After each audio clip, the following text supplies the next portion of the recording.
بسم اللہ الرحمن الرحیم۔ حضرت نوح علیہ السلام اپنی قوم کو دعوت حق دیتے، اچھے کاموں کے کرنے کا حکم دیتے، برے کاموں سے روکتے۔ وہ کہتے کہ بتوں کی پوجا نہ کرو، صرف ایک اللہ کی عبادت کرو جو سارے جہان کا پروردگار ہے۔ وعظ و نصیحت کی غرض سے ایک روز آپ علیہ السلام نے ضیافت کا اہتمام کیا۔ ضیافت میں ہر حیثیت اور طبقہ کے لوگ شریک تھے۔ آنے والے مہمانوں میں غریب بھی تھے، امیر اور سردار بھی تھے۔ صاحب حیثیت اور سردار غریبوں کے ساتھ اٹھنا بیٹھنا پسند نہیں کرتے تھے، انہیں حقارت سے دیکھتے تھے، نفرت کرتے تھے، لیکن حضرت نوح علیہ السلام نے سب کو یکجا کر دیا۔ لوگوں نے ضیافت کے اہتمام کا سبب دریافت کیا تو آپ علیہ السلام نے فرمایا، بھائیو، ہماری قوم کے لوگوں میں بگاڑ پیدا ہو گیا ہے۔ سب سے بڑی خرابی یہ ہے کہ طاقتور طبقہ کمزوروں پر حاوی ہوتا جا رہا ہے۔ جو کمزور ہیں وہ بھی ہمارے ہی بھائی ہیں۔ تم غریبوں کے ساتھ اٹھنا بیٹھنا پسند نہیں کرتے، تم ان سے نفرت کرتے ہو۔ ان میں جو بھوکا ہوتا ہے تم کھانا نہیں کھلاتے۔ اگر کوئی پیاسا تم سے پانی مانگے تو تم پانی نہیں پلاتے۔ اگر کوئی بیمار ہو جاتا تو تم ان کی عیادت نہیں کرتے۔ تم اپنے ماں باپ کی خدمت نہیں کرتے، دوسروں کا مال ناجائز طور پر کھاتے ہو، دوسرے کی ملکیت پر قبضہ کرتے ہو۔ یہ تمام شیطانی کام ہیں۔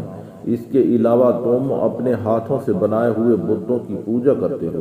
یہ بت تو تمہاری ہی طرح مخلوق ہیں اور یہ تو تم سے بھی کم تر ہیں۔ یہ کہاں کی عقل مندی ہے؟ میں تمہیں ایک بڑے عذاب کی خبر دینے آیا ہوں۔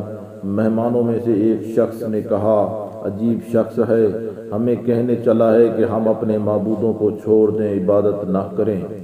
حضرت نوح علیہ السلام بولے، میں یہ نہیں کہتا کہ عبادت چھوڑ دو، عبادت کرو صرف اس ہستی کی جس نے ساری دنیا پیدا کی ہے، جو مارتا ہے اور جلاتا ہے۔ ایک نے کہا، نوح علیہ السلام تو ایسا کہتے ہی رہتے ہیں، ہم اپنے معبودوں کے خلاف باتیں سننے کے لیے نہیں آئے، ہم تو وہ کرتے ہیں جو ہمارے باپ دادا کیا کرتے تھے۔ آخر میں لوگ مجلس سے اٹھ کر جانے لگے۔ حضرت نوح علیہ السلام ہر ایک شخص کے پاس جا کر ہدایت کرتے، کبھی اجتماع سے بھی خطاب کرتے۔ ایک مرتبہ ایسا بھی ہوا کہ حضرت نوح علیہ السلام ایک راستے سے گزر رہے تھے تو کچھ لوگوں نے آپ علیہ السلام کا راستہ روک لیا اور مارنے کے درپے ہو گئے۔ کچھ لوگوں نے پتھر بھی برسائے۔ ایک شخص آگے آیا، لوگوں سے کہا کہ تم اسے کیوں مارتے ہو؟ اس نے تمہارا کیا نقصان کیا ہے؟ تو لوگوں نے کہا کہ یہ ہمارے بتوں کے خلاف باتیں کرتا ہے جبکہ ہم عبادت کرتے ہیں۔ ایک اور شخص نے کہا کہ یہ کہتا ہے کہ میں نبی ہوں، اللہ نے مجھے نبی بنا کر بھیجا ہے۔ یہ تو ہم جیسا ہی انسان ہے، یہ کھاتا پیتا کام کرتا ہے، اس کے پاس دولت بھی نہیں ہے۔ خدا کو اگر نبی بنانا ہوتا تو کسی سردار اور امیر آدمی کو نبی بناتا۔ حضرت نوح علیہ السلام نے جواب دیا، میرے رسول ہونے کا سب سے بڑا ثبوت یہ ہے کہ میں تمہارے ہی معاشرے کا فرد ہوں، لیکن اس کے باوجود میں تمہاری طرح بے جان بتوں کو نہیں پوجتا۔ دوسرا بڑا ثبوت یہ ہے کہ میں تم لوگوں کو نصیحت کر رہا ہوں، لیکن اس کا کوئی معاوضہ تم سے طلب نہیں کرتا۔ میرا اجر تو اللہ کے ذمے ہے۔ میں تو یہ کہتا ہوں کہ کسی پر ظلم نہ کرو۔ میں تو تم سب کو نیکی اور بھلائی کی طرف بلا رہا ہوں، میں تمہارا خیر خواہ ہوں۔ ان میں سے ایک نے کہا، نوح بادشاہ یا سردار بننا چاہتا ہے تاکہ اس کی عزت ہو۔ حضرت نوح علیہ السلام نے فرمایا، تمہاری عقلوں کو کیا ہو گیا ہے کہ پتھروں کو پوج رہے ہو؟ اے قوم، اللہ کی عبادت کرو، وہی عبادت کے لائق ہے، اللہ کے سوا کوئی معبود نہیں ہے۔ جب تم اللہ پر ایمان لاؤ گے تو تم برائی سے دور رہو گے۔ نہ میں بادشاہ بننا چاہتا ہوں نہ سردار، میں تو صرف نیکی کی طرف بلا رہا ہوں۔ کیا تم نہیں دیکھتے کہ اللہ نے چاند اور سورج پیدا کیے، چلنے کے لیے فرش بنایا اور تمہیں نعمتیں دیں؟ حضرت نوح علیہ السلام نے جب یہ باتیں کہیں تو لوگوں نے کانوں میں انگلیاں ٹھونس لیں، ایک لفظ بھی سننے کے لیے تیار نہیں ہوئے۔ ایک موقع پر حضرت نوح علیہ السلام نے اپنی قوم سے فرمایا کہ اے نادانو، یہ کیوں نہیں سمجھتے ہو یہ دنیا تو ایک آزمائش کی جگہ ہے، تمہارے سامنے اچھائی اور برائی دونوں ہیں۔ اے قوم میں تم کو آنے والے دن سے ڈراتا ہوں، اس دن کوئی کسی کے کام نہیں آئے گا۔ دیکھو جو غریب ہیں مجھ پر ایمان لائے ہیں لیکن تمہیں دولت کا غرور ہے۔ اے قوم غریبوں کے ساتھ حسن سلوک سے پیش آؤ، ننگوں اور بھوکوں کا خیال رکھو۔ ان میں سے ایک سردار نے غرور اور تکبر سے کہا، فرض کرو کہ ہم تمہاری بات مان لیتے ہیں، کیا تم پر ایمان لا کر غریب اور 2 ٹکے کے لوگوں کے ساتھ مل جائیں جو تمہارے ساتھ ایمان لائے ہیں؟ اور ایسا نہیں ہو سکتا۔ وہ آپ علیہ السلام کو ذلیل کرنے کی کوشش کرتے، مذاق اڑاتے، آوازیں کستے، منہ پھیر لیتے، گالیاں دیتے، مارنے کی کوشش کرتے، بلکہ ایک روز مارا پیٹا بھی تھا، لیکن آپ علیہ السلام نے صبر کا دامن ہاتھ سے نہ چھوڑا بلکہ اپنا کام جاری رکھا۔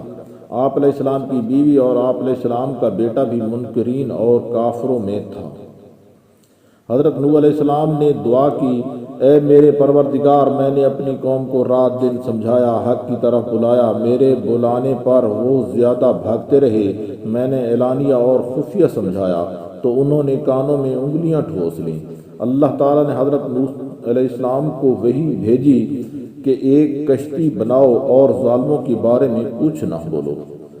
اللہ کے حکم کے مطابق آپ علیہ السلام نے کشتی تیار کرنا شروع کی۔ کچھ لوگوں نے مذاق کرتے ہوئے پوچھا کہ اے نوح کیا بنا رہے ہو؟ آپ علیہ السلام نے بتایا کہ میں ایک کشتی تیار کر رہا ہوں کیونکہ اللہ کی طرف سے عذاب آنے والا ہے۔ اللہ نے جو ڈھیل دے رکھی ہے وہ ختم ہو رہی ہے، جب وقت آئے گا ہر طرف پانی ہی پانی نظر آئے گا، صرف وہی بچے گا جو اس کشتی میں سوار ہوگا، جو بت پرستی سے توبہ کرے گا، گناہوں سے معافی مانگے گا، اسی کو کشتی میں جگہ ملے گی۔ لوگ بولے، اے نوح یہ زمین تو خشک ہے، ایسے آثار بھی نہیں ہیں کہ اتنا پانی ہو جائے کہ کشتی تیرنے لگے، نوح کا تو دماغ ہی چل بسا ہے۔ حضرت نوح علیہ السلام اس قسم کی باتوں سے بالکل مایوس ہو چکے اور اصلاح کی کوئی امید ہی نظر نہیں آ رہی تھی۔ جب کشتی بن کر تیار ہو گئی تو لوگ کشتی میں غلاظت پھینک دیتے۔ کشتی میں کوئی ایسی جگہ نہ تھی جہاں غلاظت نہ ہو۔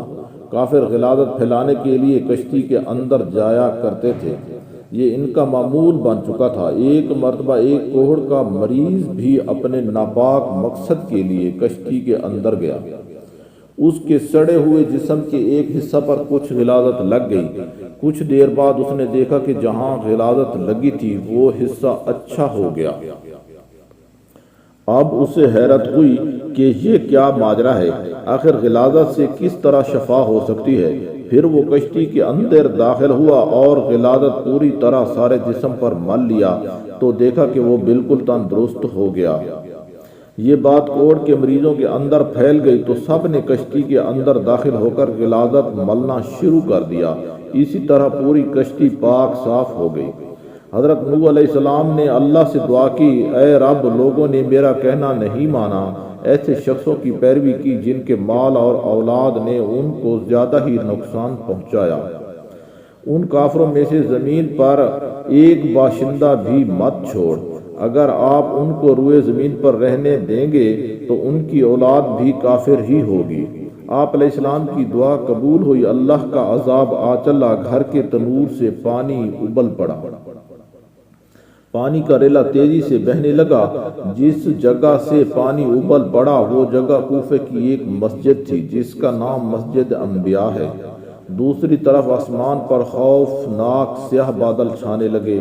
حضرت نوح علیہ السلام نے دیکھا کہ زمین سے چشمے پھوٹ رہے ہیں۔ حضرت نوح علیہ السلام نے کہا، یہ عذاب کی علامت ہے۔ کافر کہنے لگے کہ طوفان تو آتے ہی رہتے ہیں، بارشیں ہوتی رہتی ہیں، یہ تو کوئی نئی بات نہیں ہے، کچھ دیر بعد موسم بدل جائے گا۔